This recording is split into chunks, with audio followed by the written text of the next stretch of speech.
Welcome back to the Non-Starters podcast. I am Aidan Casey, an unsuccessful actor and writer, and this is the show where my slightly more successful friends sit and read scripts with me, and we turn them into short radio plays. That was the second tidy intro that I've done in a row. I think I'm improving, Jamie. Beautiful work. I'm very impressed. No, having known you for many years, the fact that you managed to go through the entire thing without stumbling once is remarkable. Joe, I haven't introduced you yet. You don't exist. Oh, I'm sorry. I'm like Schrodinger's actor. I'm simultaneously, I both exist and don't exist at the same time. With me, as ever, is my co-host, actor and voice actor, Jamie Hoskin. Hey Aidan, thanks for having me. How you doing? Very good to have you as ever, Jamie. And our guest this episode is a man whose mic I will not have faded up yet in the edit because I don't trust him not to interrupt me. Hang on a second. One half. I have an excellent gag about Schrodinger, and I want that in. If my Schrodinger gag doesn't make the cut, I'm going to be pissed. One half of J&L Theatre. JLA. Jesus Christ. It's already gone wrong. One half of JLA Productions. JLA Productions. Joseph Lindoe. Woo! Oh yeah. Hello, mate. That was such a clean intro. That was such a clean intro, and that went to such a shambles. I'm so sorry, guys. I wouldn't expect anything less from you. I can only see it going downhill from here, really. Yeah, I mean, that's fair. Joe, where are you? You look like you're in something like an underground bunker. Yes, so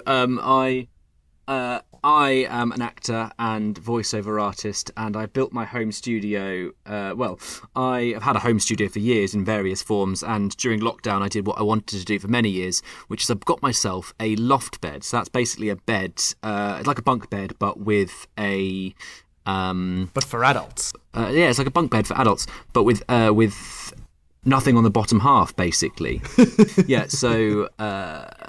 I basically built my little office studio underneath the bed and clad the walls with carpet, and it's essentially like a professional blanket fort is what I've done underneath my bed.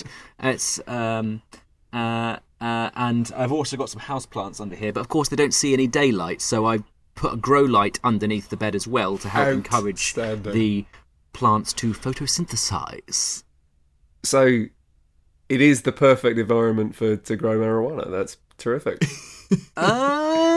Sweaty little box. A sweaty little box where I talk to myself. A sweaty little box to grow your weed and talk to yourself. Yeah. Brilliant. Exactly. This is the first time that we're doing, a multiple-parter script. This is the first episode of a series of scripts we're going to have. It is indeed, yeah. So Joe is going to be a slightly more regular guest on the podcast, which is exciting. Woohoo! Because it's only episode 5, so it feels like quite the leap to have a regular guest. Frankly, this sounds like it's been more regular than my bowel movements. Oh, just one a month, once a month, and not even reliably once a month. It's like a menstrual cycle. It's roughly once a month, give or take a few days. They often last days. They last multiple days. They happen once a month, and if I don't have one for a month, it's cause for concern. I need to see a doctor. So yeah, much like a menstrual cycle. Okay. So I knew this episode was going to go awry, but I'm impressed by how far and how quickly it has done that. Thank you, Jamie. We invited Joseph Lindoe onto the podcast. So. We should have known, really, shouldn't we? Exactly. Yeah. It's that classic saying. Who's more insane? Sherlock Holmes or the guy who chooses to hang around with him? Very true. Are you calling yourself Sherlock Holmes there? I'm calling you guys Watson. Yeah, I think that was. I think that was the implication. Was that we are sort of insane by proxy. So can I ask a question here? This this thing we're about to read. Am I right in thinking? I think you might have mentioned it before. Is this a collaborative work between the two of you? You've written this together. Is that right?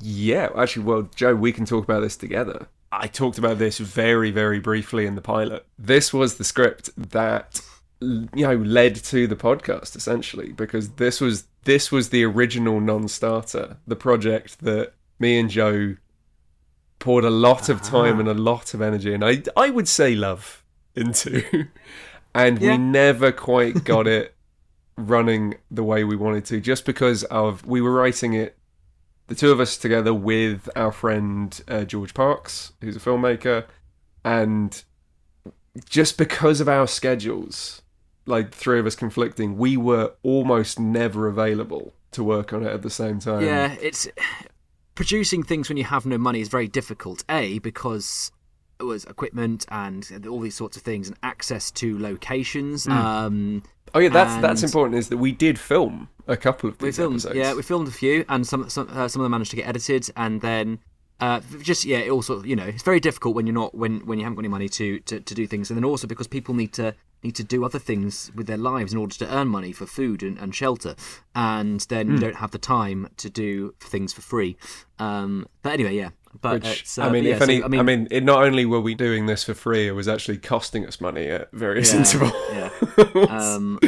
I think we're getting ahead of ourselves. I should explain what the script is. This script is episode 1 of a mini-series which had various names at different points while we were writing it. Initially, it was called Jim and Chase. Actually, if we're going to be pedantic about it, it was originally just called The Machine, which was the title of the first episode. And then, one drunken evening together, we came up with the sequel episode. There was only meant to be one script. And then one evening, we came up with 5 scripts, basically, or the premise for 5 scripts. Oh, God. No, this was... Yeah, we keep telling the story out of order. I apologise. This all began when George Parks, our friend who is a filmmaker, said to me he'd been working on corporate projects for a while and he was getting really quite bored of it and wanted to film something scripted, either a comedy or a piece of drama. So he said, do you have any short scripts knocking around that we could just do something with? And I sent him 4 or 5. And he picked the one that I thought was probably the least feasible, which was a scene that was lightly plagiarised from The Hitchhiker's Guide to the Galaxy. Where I think lightly plagiarised a bit hard on yourself. I think inspired by. Inspired by. That's kinda, thank you. Two characters, one of whom is a time traveller who has abandoned his friend in prehistoric times. Mm-hmm. And so the story, the series is about these 2 characters who are called Jim and Chase. Chase is a time traveller and is somewhere between a sort of a twisted Doctor Who and Rick Sanchez, which was why, again, thought the name Jim and Chase ran a bit too close to Rick and Morty, as if we were in any way in competition with Dan Harmon. I think he'd be jealous, mate. I think if he heard this. I mean, didn't he do a similar style of thing with the whole recording scripts? He basically did this with an episode of Community a year ago. So, frankly, there's a decent chance we're going to get sued. Yeah, and I'd be honoured. I'd be honoured. Same. I would be honoured to be sued by Dan Harmon, but sued for what? What do I have? I've got a question. So Joe described this earlier as a sort of mini-series. Yes. And I'm wondering, my favourite mini-series was Chernobyl. So do you think it will rival and contend with something of that? Frankly, it's darker than Chernobyl. I would say it has moments of being, if not comparably bleak, then... Anyway. Good lord. Back to the story. So I wrote this script on a bus. I was on a megabus from Devon back to London, and I'd been listening to an audiobook of The Hitchhiker's Guide to the Galaxy, and it just sort of, there was just a version of the scene that was fun in my head, and I just started playing with it. And then I'd sent that in this kind of sheath of scripts to to George. And yeah, I initially wrote the time traveler character for myself, but the first time me and George sat down to read it, we decided no, it just doesn't work in my voice. So I had to sit down and think, okay, do I know anyone who can play sort of intelligent enough to have built a time machine and absent-minded enough to not really understand how a time machine works? I think I know a guy. That's harsh. It's frankly, it's accurate. It's accurate. I've recently been. There is a good chance that I have fallen foul of being of essentially suffering from undiagnosed adult ADHD. Oh, really? Which frankly makes a lot of sense for both myself and the character of Chase. It's like, oh, it's all coming together now, isn't it? Actually, that is absolutely what happened. We'll try and keep the discussion to just episode 1 for now, because I think we could easily we could end up talking about this for hours and hours, and we want to save some content for the second part. So, but what I will say though, what did happen as we went along, and after we'd shot the first episode, and the three of us decided this is something that we want to keep working on and we think might have legs. So as Joe said before, the two of us went out and we got very, very drunk and brainstormed about 5 or 6 more episodes, which I wrote, just ideas for other episodes, some of which I wrote, some of which kind of got lost in the haze of cider.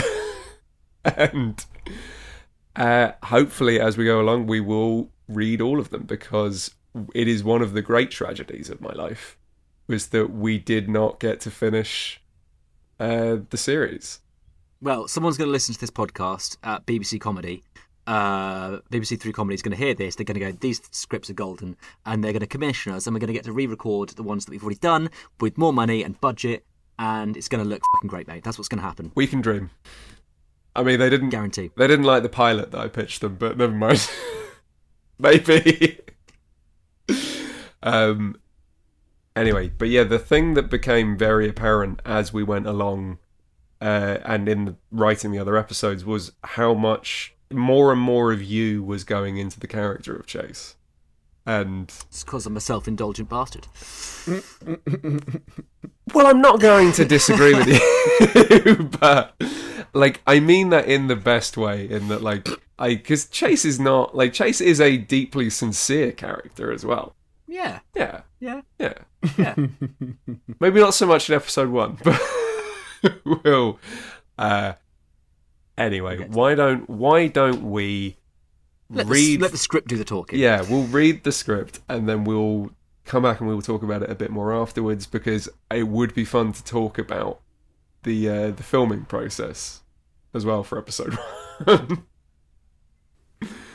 1. Cool. Okay, but yeah, so we this is where I cut to a transition.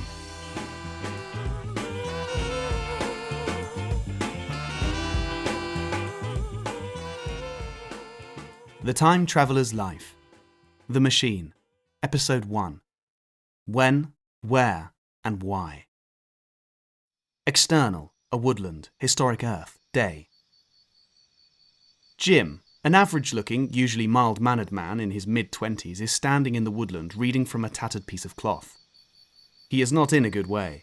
His clothes are tattered, his hair and beard grown out.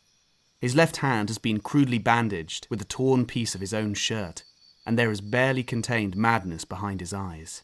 He reads, To whom it may concern. This is it. I'm done. I think. I've been stranded here for roughly 2.5 months. Now, of course, I can't be sure, as my iPhone ran out of battery 45 minutes after we arrived. I haven't seen Chase for weeks. After our argument, he wandered off and never came back. I can only assume that he said the wrong thing to the wrong Neanderthal and was beaten to death with a stick or something. Frankly, I'm not really bothered at this point. It was his machine that got us here, And since that too has completely packed it in, I have no way of leaving this place. So I'm going to jump off a cliff. That cliff. I'm burying this note in the hopes that years from now it will be found and really confuse an archaeologist. Anyway, I think I'm starting to ramble. Goodbye forever. Kind regards, James Berry. Looks up at his audience. What do you think? The trees look back. They don't answer. Alright, then be like that. He turns to go. Turns back. Would it actually kill you to give a little bit of creative feedback?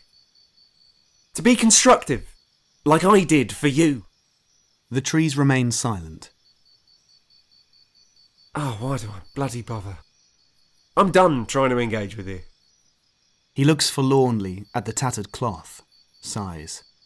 I suppose it's not Shakespeare, is it? I liked it. Jim wheels round to see Chase sitting on a rock a little way behind him. Unlike Jim, he is clean-shaven, his hair is short and neat, and he is wearing a freshly laundered bathrobe. Chase? Hi. Bit expositional, maybe. I didn't mean to interrupt, though, if there was more. Are you real? What? Are you actually here?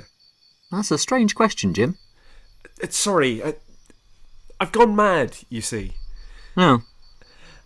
I haven't spoken to another human in, I don't know, and I've just now been having a literary debate with a f***ing sapling over a suicide note that I wrote on what was left of my shirt in what is mostly my own blood. I did wonder. So it's really not an unreasonable question, Chase. Are you f***ing real? Yes. Prove it. Oh, God. Well, I suppose if you're in that kind of state of mind, there's nothing really I can do to... Jim reaches out and touches him. He's real. Oh, yeah, I mean, you could just... yeah. Jim punches him. Ow! Where the hell have you been? That really hurt, Jim. I thought you died. You just left and... Why do you look like that? Like what? Like that. Like, so much better than me. Why are you wearing... Where have you been? Oh, a spa. A spa? Yeah, the knots in my shoulders, you would not believe. A spa? On prehistoric Earth? What? No, that's insane. Then... Oh, I fixed the machine. What? Fixed it. You fixed it? How? Actually, no, I don't care. We can go home. Yeah, I did, yeah. That's fantastic! Oh my god! Chase, Hang on. You already went home? Yeah, I had to get changed. To go to the spa? When was this? When did I get changed, or when did I go to the spa? Either. When did you fix the machine? Oh, about 6 weeks ago. Just after I left, actually. After the argument. Right. Which is fine. I mean, I'm over it now. Right, so... You left me here, fixed the machine, went home on your own, and then went to a spa on your own for a month. Because we had an argument. Yeah, I just needed some me time, you know? What the hell? I picked up your new prescription before I went. Jace holds out Jim's new glasses for him. Jim snatches them from him. How the hell could you do that to me, Chase? Jim puts on the glasses. Oh my god. I really needed these, thank you. It's alright. Why didn't you come back? I have come back? Sooner. Why didn't you come back sooner? What do you mean? You went to this spa for over a month. It was a very nice spa. Which, fine. Whatever. I was nearly eaten by wolves, but whatever. Why did you come back 6 weeks after you left? Because I've been gone for 6 weeks, Jim. I was at the spa. What is it you're not understanding? It's a time machine, Chase.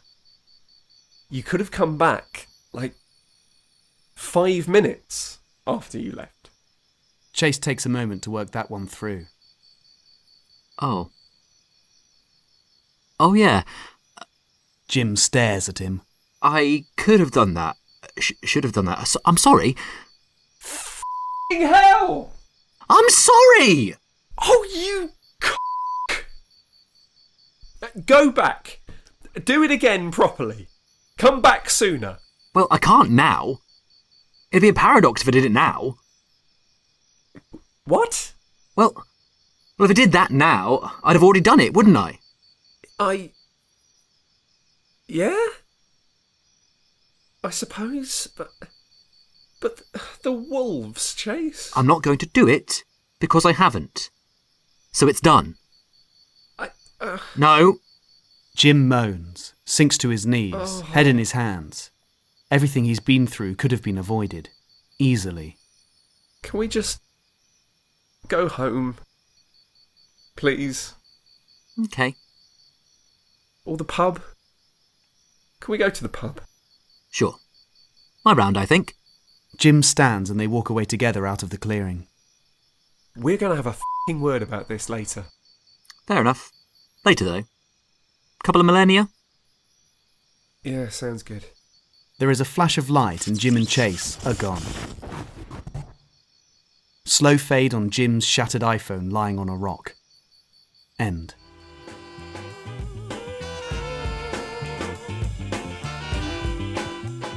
Hey! That was That's fun. the machine. I've missed that. Yeah. I'm going to say this again now, just so, because I think talking about it before we read the script was maybe a bit of a spoiler. I just want to talk about... Yeah. He's a fun character, and particularly, his just whole attitude to life. It's the same gag. Essentially, all the episodes, the same gag over and over again. He repeatedly does something wrong, and then repeatedly uses the paradox as an excuse as to why he can't be better. And it's too late now. It's like, but you have a time. Yeah, but it's too late, isn't it? And essentially never seems to either understand or be willing to take responsibility for his own action sufficiently enough that he could use the machine properly. Like, he could just not do bad things. He could just not be a dick, or he could use the machine to tell a former version of himself to not be a dick. Like, it doesn't matter. He could be just a better go time further traveller back in generally. time. He can make things right if he wants to, but he just repeatedly uses the paradox as an excuse to be a prick. Good. I'm going to say this again. I've said this to you before. My favourite thing about the character as it went along, because we were writing this together with George as well, and I know there was we had a read through, and then we all of us had a sit down and we kind of went through it again, and the line that was kind of born out of, it was kind of written by committee by the three of us, was the line, "I'm not going to do it because I haven't." So it's done. So it's done. It's a great line. I'm not going to do it because I haven't. So it's done. Don't you always think that about time travellers now?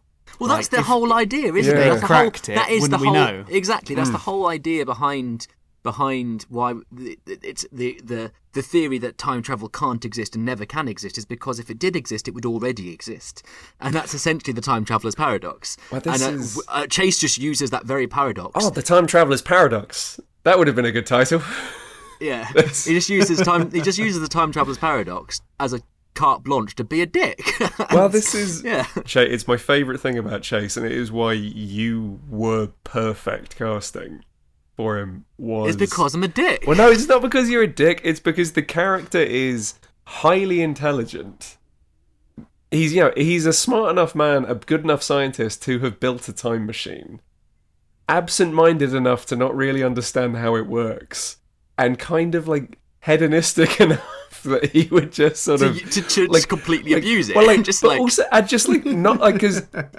because leaving Jim in the past for a month and a half, he doesn't do that maliciously. It's just, well, we had a bit of a row and I needed some me time.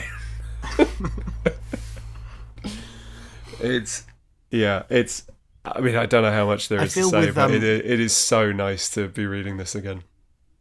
Yeah, well, I mean, I've missed it. worth noting. It's worth noting to listeners that this one did get filmed and edited. It got filmed in 2018, summer of 2018, in a wood in Epping Forest in northeast London, where we got eaten alive by mosquitoes and midgets. And I was wearing nothing but a short, essentially miniskirt style bathrobe. You can imagine the ones. You can picture one of the sort of white fluffy thing that goes down to about halfway down your upper legs. I'll post pictures on the Instagram from the shoot. If we'll just take a minute to talk about the what was I going to say? I'm sorry, I am very tired today. I've had a very long day, and this is the third podcast I've recorded this weekend. Don't boast, Mr. Popular. Jesus. Well, you were there for one of them. Could you be any more of a quintessential 20-something white guy? This is my third podcast I've recorded this week. Life's so tough. I'm kind of running out of ways to look up my own arse and talk about work. Well, I've been waiting to say something about chat to you about this. I've just been waiting for the moment. So, okay. Well, Jamie, did you have any questions? Well, it's more an observation, but I thought about this, that obviously the characters really sort of match the two of you and your energy, and I sort of thought it sort of reminded me a little bit of the Peep Show. I feel like, David Mitchell and Robert Webb. Yeah, there's a bit of that about it, isn't there? There is sort of if David Mitchell and Robert Webb did Rick and Morty. But they're very much playing to their strengths, if you can call it that.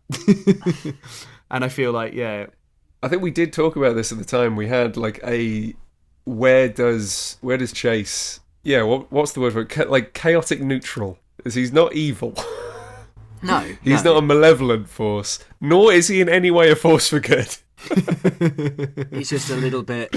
He's just not even self-centered. He's not an inherently selfish person. Like, he doesn't just do things for himself. He just does things. And some of those things end up being good and some of them end up being bad. We touched on something in the next episode that ends up being very good. But he didn't do it inherently, like he didn't do it specifically to be good. I don't think. Well, and again, it's so nice as well, because this was it was kind of why it was so kind of tragic for me that it didn't get to see the light of day in the way that I had always hoped that it would. Yeah. Because it came together so organically, in the way that, I showed a script to a friend. He decided, yes, that's absolutely what I want to work on. We thought, okay, we need an actor to play this character. I know absolutely the right guy. We sat together. The three of us had such great chemistry, writing and working on it, and it was just our schedules and timing was never good enough for us to give this the time that it deserved, really. And because if it was done, it needed time, effort, and a little bit of money in order for it to look good. Otherwise, well, it's the joy I have found from doing this show is that actually it's very cheap to make things sound like you're on prehistoric Earth. Yes, true. Because I don't know if you know this about Epping Forest, Jamie, but it is not prehistoric Earth, and neither does it look particularly like that. No, and we ran into a lot of issues with the sound, because you could still hear the cars in the distance. Yep. And that was a whole thing. Which George later, I think, covered with the sound of the wind and wolves. But still, trying to cut that noise out from our vocals ended up the vocals not being as perfect as they would have been, had we had a professional, full-on sound crew, and someone to hold the boom rather than just propping the boom up against a tree with George filming and us in situation. There is still a chunk of this episode of Jim and Chase that is on my show reel, because I think it holds up. I've got a bit of episode 1 and episode 2 in my show reel. Oh, excellent! I didn't know that. Yeah. Well, dude, this is obviously... Yeah, we can't talk too much about it without getting into spoilers, but as a first part of what I'm hoping is going to be a series of episodes that we're going to do with you as we go along, I I am delighted. It's so good to see you, bud. Yeah, it's nice to see you too. Joe, how has the last year in the industry been for you? Basically non-existent. I think what's particularly difficult is that for a lot of people, things are still happening, and they're doing things, being able to get things online, like the show must go online, all these sorts of things. JLA tried to do various like online streaming platforms with a local sort of hub that we work with in Southeast London, in Crystal Palace, and that. That's still going to happen, but it's been a bit more difficult than we'd hoped, than originally planned. We had plans to do something at Christmas with a small social distance audience, and also streamed online, and then everything locked down again, so we couldn't have any kind of audience, but we still did things online, and it was. And for that was JLA, and then for myself, quickly tell us a bit more about JLA. So JLA Productions is the love child of myself and Luke Adamson, who I went to drama school with, and who you know as well. We've worked together for years in various forms, and then one day back in 2019 went, should we just do things officially together rather than just continually working on the same projects? And I, all right then. And that's basically all that is. And that's us. And we made some theatre and stuff like that. We had our first show on at the very beginning of 2020, just before, and it literally finished about a week before lockdown. So I was there for that. Yeah, you were actually. You thank you for coming. That was good. Well, dude, that was the last time that I left the county. I've been in Devon ever since. Which, oh God! You know, oh God! There are worse places. Careful now. There are absolutely Tread worse places. softly. There are worse places to have, For example, being trapped underneath your bed with a marijuana plant. Yes. There is no marijuana under here. I don't even smoke. I don't even. Partake. There are no narcotics that we can see on screen. No, or elsewhere. I'm not that way inclined. I don't think. Yeah, but I'm judging those who are, of course. No, but I can say, Joe, as a friend of yours, kind of coming up on a decade standing, you really shouldn't get into any kind of. No, I don't think it's necessary. I don't think I need it. I mean, I love you dearly. You are extra, all on your own. Yeah, and then for myself personally, again, pretty much Sweet FA. Thankfully, a lot of what I've been doing over the last however many years has been voiceover work anyway, and that's one of the few things that has kind of survived the pandemic. And I haven't had in lots of ways. Yeah, definitely. So I've still been getting bits and bobs, bit of corporate stuff here and there, promos, all these sorts of things, but not oodles by any means. And it's I mean, it's difficult for everyone. I think the sad thing is that when you because everyone has those times when you're not getting work as an actor, and sometimes you have good years and bad years, and what's more depressing sometimes is perhaps if you look at your time and go, how different is it actually to my normal year? And I have good years and bad years, and the last year before the pandemic wasn't a particularly strong year for me. So, but then the year before that was a good year. The year before that I went to Edinburgh and stuff like that, and had a show at the Rosemary Branch. So everyone has these ups and downs, and that's what I'm trying to view the pandemic as a little bit, is just another down, and there will hopefully be another up at some point in the future, and hopefully that there'll be up for all of us. I think there's going to be a real demand to see things and do things once we're allowed, because there's been a real dearth of culture in the last however many.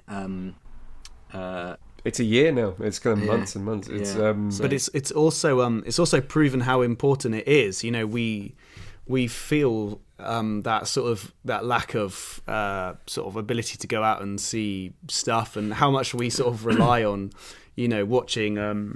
watching movies and of course. films And I think the home. difficult thing It's for a lot of important, actors, of course, is that the 99.9% of actors aren't in Netflix specials. They aren't in BBC dramas. They're not the ones who are the people who it has, without getting all preachy about the industry, it's really even widened the the gap between artists, because the ones who have been getting work consistently for the last year are the ones who are already getting loads of work, because they're the ones who are already a bit famous. They're ones who are already getting those Netflix specials, those bit parts in BBC series, those those bits here and there. The ones who have been struggling by doing bits of fringe work and have been making their own work and trying to hustle a bit, they're the ones who have been left with no opportunities, and they're the ones, because the continuing media to struggle. has been they've been struggling by, and now they're just struggling. That's a very good observation. Yeah, I agree with all of that. I think that was very well put, and I agree. And it's, in lots of ways, I think I talked about this before on the podcast, but it is why I wanted to do this, and why I wanted to do this particularly with the two of you. And we've read other scripts for the first couple of episodes because we weren't able, because Joe, you were actually quite busy, so we kind of got you in for episode 5. Yeah, unfortunately, not busy with anything enjoyable like acting. I've just been doing bits of temp work and admin-y things, and just trying to get my life back in order. You could have styled that out so well. It could have. Oh no, mate!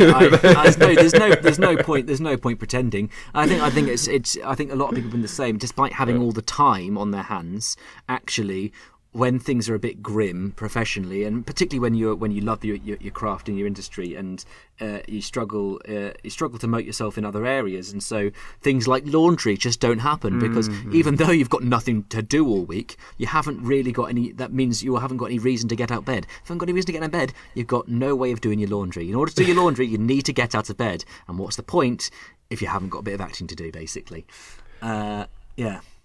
Yeah, I mean, it kind of passed me by, but the other week was the year anniversary of me and Jamie not doing the play that we were supposed to be doing in London, right. Which was quite sad for me, because again, my production company, we've produced like a few online shorts and a couple of radio things we're kind of teeing up at the moment, but I really, particularly as the weather's been getting better, I've been thinking more and more about, is there a way that we can do any kind of open air stuff? But then I then err on the side of caution about I don't want to commit to things and invest time and money in making a show ready to go up and be in front of people just to have it fall through again. Just for it all fall through. And that's what's happened to me with our things, is things have fallen through, and we've tried to scrape things back, and a lot of people who bought tickets for our show in December very kindly let us keep part or even all of the money, that's good.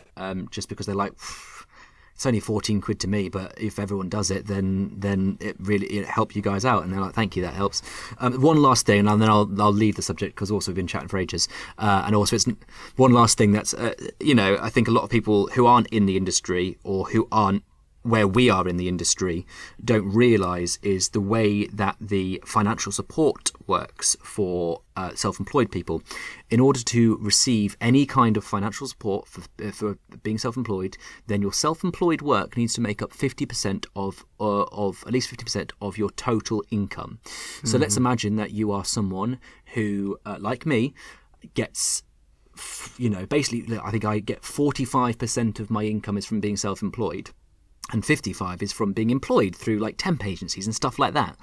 And what that means is I got furloughed from my temp agency, and for a time I got 80% of my wages, which is an average of the last year, of the year before, which wasn't very much, but it was basically enough to cover rent, and I had to do other bits and bobs to get food and stuff. So you get 80% of 55%, and then that 45%, because it's not 50%, but it's 45, because it's not 50%, you get 0% of that 45%. So if you're a self-employed person who, even if you're making 20 grand a year, total from employed and self-employed, and you make nine grand self-employed and 11 grand employed, then you are suddenly down to 80% of 11 grand and nothing of that 9 grand. That's you don't tough, see, isn't it? so there is no financial support for someone who makes 49% of their money as a self-employed person. But if you made 51%, then you could get all 51%, or you could get 80%, whatever it was. You could get that 51% back.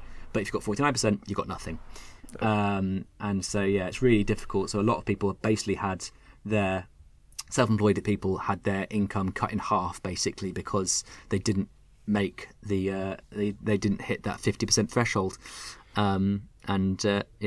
That plays exactly into what you were saying about just the gap in the industry being... Yeah, so because the people who, the people who are consistently getting work and making, and already not doing too badly professionally and financially, haven't been affected by the pandemic as badly because they've continued to get work and they've gotten financial support when they haven't. The people who've been struggling by get nothing for their efforts, and continue to not get that work because it's not there anymore.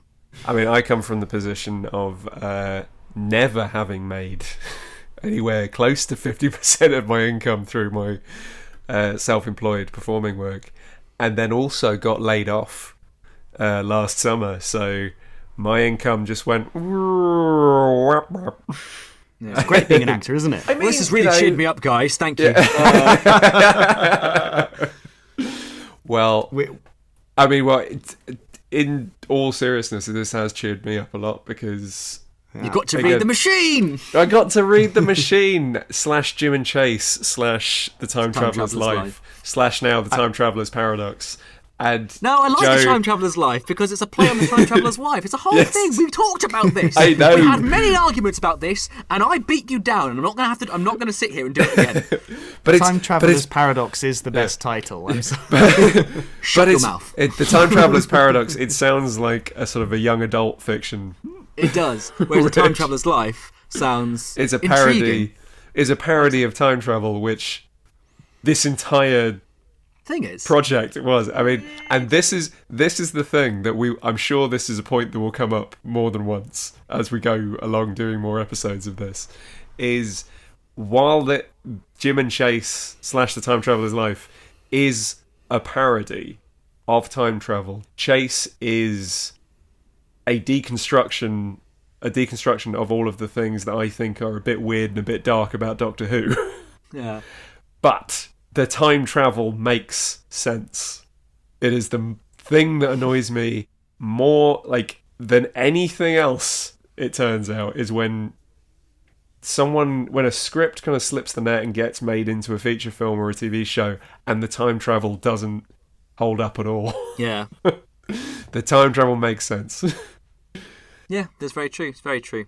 And hopefully one day we'll get to do something with it eventually. I don't know. Maybe not. I mean, I am more than happy to be doing this with it. And Joe, it is so nice to see your face. It's nice to see you as well. Over Zoom, we're still abiding by social distancing. And it's so nice to see you. Also, can I just say that's the nicest thing anyone's ever said to me, to say it's nice to see my face, because... Even my girlfriend is from, give or take. Let's just put plastic. Let's just cover this with a brown paper bag. Joe, it's been so nice to catch up with you, and no doubt see you soon. Well, or hear you soon. I don't know. Yeah, I'd definitely come back soon, and we can do episode 2 of Time Travelers. Yeah, I want to know what happens next. I'm ready for the next part of this story. I'm intrigued. I'm hooked. It takes some turns. I can't wait to see what happens next, man. It's going to be great. It takes the sort of turns that only could be thought up when me and Joe are very, very drunk together. Drunk on the South Bank. Drunk on the South Bank. I think we actually had quite a nice meal, didn't we? Or did we just have I can't remember now. We sat down, we shared a pizza, and we got drunker than I'd been in weeks. Also, the other thing to remember is essentially this because you I'd like to point out that there's been some changes to the script, not many, but little changes. You claim that I'm supposed to be clean shaven, which I wasn't in the film. I had a huge beard, and I can one thing I can do is I can grow some fierce facial hair. as we went along, the way that your facial hair kind of marked where we were in the timeline at any given time was one of my favourite parts of this. Cool. Anyway, that feels like a good place to leave it. Joe, And I'll speak to you soon. Are there any pluggables that you would like to plug? You've sort of talked about your theatre company at all. Where can people find you online? So nothing for me to personally plug. There'll be some exciting news for JLA Productions in the coming weeks. You can follow me on the various social medias. Just search Joseph Lindoe, JOSEPH Lindoe. I'm not going to go through and do my handles and everything because I'm the only Joseph Lindoe. It's a rare name, and if you Google that name, and you can stalk me very easily if that's what you're into. Why you'd be into that, I don't know. I'm not here to judge. It's 2021. If you're into distinctly average-looking guys who are losing their hair, then I'm your man. But can grow a mean beard. Then I'm here for you. Hook me up. My number's 07. And Jamie. Just go to Audible, search Winged Destinies, use your credit or your purse or your money and buy it, and then you'll hear my lovely voice. I don't don't care for you using the podcast to shamelessly shill for you. It's my only source of income at the minute. If people buy that book. You only get to shill for the book if I bring the book. So go to Audible, Winged Destinies, all right? Yes, go to Audible, buy Winged Destinies, and Jamie will get a little bit of money from Audible. You can follow the podcast on Instagram and other places at non_starters_pod, and we will be live on the podcast store. You can always find us on YouTube. We will be live on the podcast store and other platforms as of this week because, Jamie, we hit episode 5. Awesome, yeah. So we're talking, are you looking at Google and Apple podcasts to begin with? They must be the main two. And maybe Spotify? I'll do it tomorrow. So what you're telling me is you've not really looked or thought about this at all yet? I mean, that was obvious, wasn't it? I was sort of hoping maybe like you'd looked at it, you just hadn't sort of, clicked the trigger, but you're really at square one with it. That's good. Okay. Yeah. When you say square one, we've recorded 5 podcasts. That's not square one. Square one in terms of the research of how on earth the marketing, we take these shoutings in our rooms to something. Do I need to be here for this? No, Joe, you can go. We'll work this out. Right. I'll catch you later, guys. Joe, I just feel like you don't listen to me. Guys, cheers, Joe. This was a pleasure. Nice. Cheers, man. See you soon. Bye. Sorry, I f***ed that up. Let's go back there. So can we do that again?